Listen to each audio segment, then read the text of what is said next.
राज्य शासनाच्या सामान्य प्रशासन विभागाने आयोजित केलेल्या टेक वारी 2.0 कार्यक्रमात आज योग संस्थेच्या संचालिका हंसाजी योगेंद्र यांनी आरोग्यदायी जीवनशैलीचे पैलू उलगडले। शासकीय अधिकारी आणि कर्मचारी यांनी कार्यक्रमाचा आनंद घेतला। टेक वारीमध्ये हा योगाच्या बाबतीतला कार्यक्रम होता, खूप छान होता।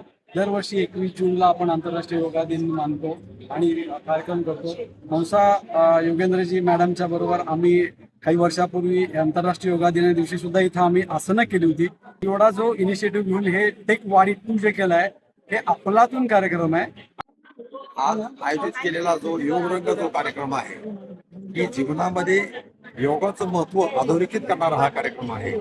याचं मानसिक आणि शारीरिक स्वास्थ्यासाठी अत्यंत उपयुक्त असा कार्यक्रम आहे आणि विशेषतः मंत्रालयीन अधिकारी आणि राज्यातील इतर ठिकाणी कार्यरत असणाऱ्या अधिकारी कर्मचाऱ्यांसाठी हा महत्वपूर्ण कार्यक्रम ठरणार आहे की यातून जो संदेश जाणार आहे तो सुद्धा अतिशय चांगला असणार आहे। हा जो योगाचा कार्यक्रम झाला त्यामध्ये मॅडमने आपल्याला छानच मार्गदर्शन केलं। डे टू डे लाईफ मध्ये आपण बसून असल्यानंतर कशा प्रकारे बसूनच योगा करायचा आणि ह्याचा आपल्याला कशा प्रकारे फायदा होऊ शकतो याचं प्रात्यक्षिक आपल्याला त्यांनी दिलेलं आहे।